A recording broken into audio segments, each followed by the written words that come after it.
the issue in the People's Democratic Party. Yes, I know you're talking about that one. We've been following that scenario playing out in the People's Democratic Party, a party which ruled Nigeria for about 16 years or more.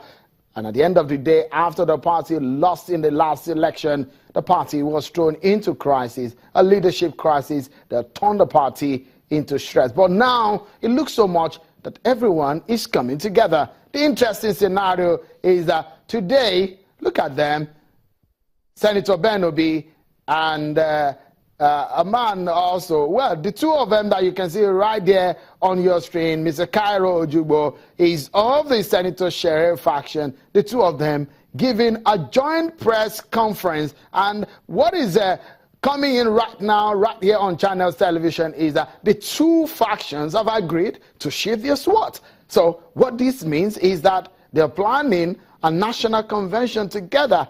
This is perhaps a far cry from what the crisis has always been in the past months or so. Well, is this the real end to the crisis?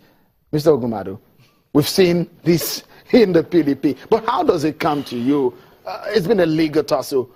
It's been a political battle between these factions. More of political tussle than legal. And I think that the People's Democratic Party should,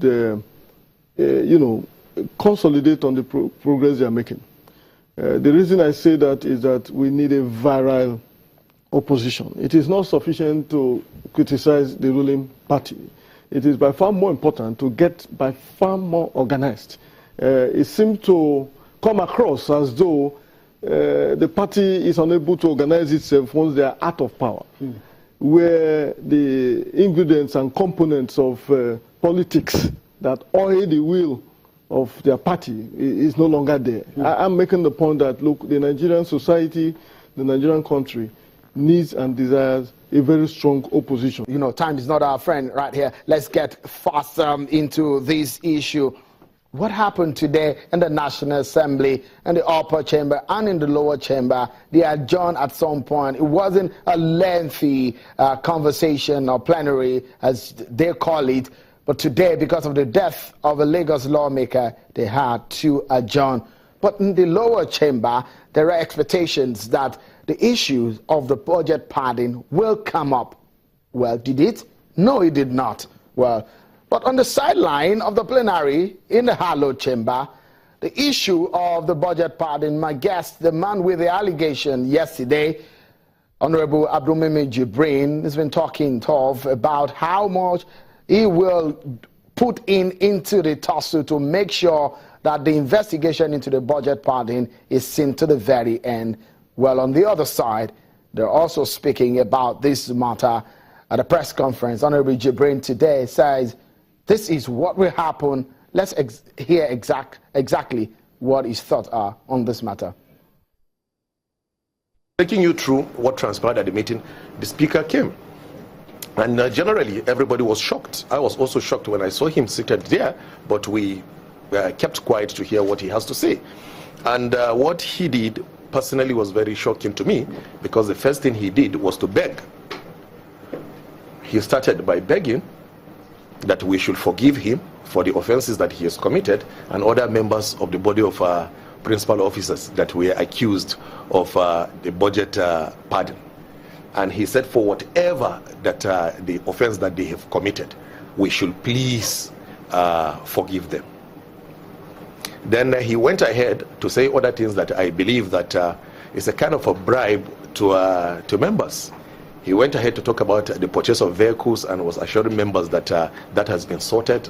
Very soon they are going to get the vehicles. Then he went again to talk about items in the office. And if you remember, it's part of the allegation that I laid that a lot of items were procured to members' offices, contracts awarded, in such offices that already even have such items. It now boils down to the issue of the two proponents, those that believe that the issue should be dealt with internally and resolve the issue. So if we follow that line, if they carry the day, it means that we'll go into an executive session, we'll come out and nothing will be said about this matter. Honorable Jibrin, who said there was a meeting, a caucus meeting, perhaps after he left the studio yesterday in the night.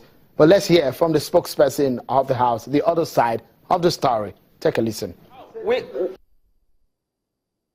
Jibrin said in that press conference is actually false.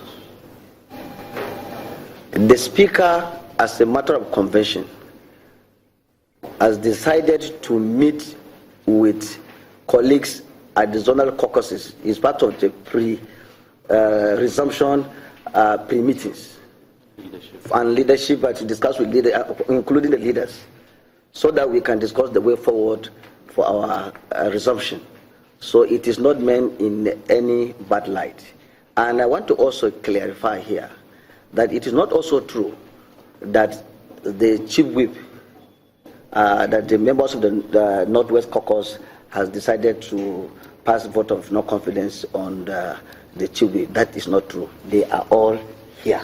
These are members of the Northwest Caucus. In fact, the chief whip was also in the Hello Chamber today. He was the particular person who organized the meeting of the zonal caucuses of the Northwest. So he couldn't have been the leader, and yet somebody will come back and tell you that something different happened. Honorable Abdulrazak Namdaz, the spokesperson of the House of Representatives. Things are getting a little bit more confusing right now, but I guess we'll get clarity in the coming days on this matter. Well, Mr. Ogumadu, yes. Where do we go from here? The resumption, the much anticipated resumption is here, and see what is happening again today. Quite frankly, I think at this point it should be clear to members of the National Assembly in particular that Nigerians are no longer amused. The whole essence of constitutional democracy is premised and predicated on representation. It is not the executive nor the judiciary that discharges that responsibility. It is members of the legislature.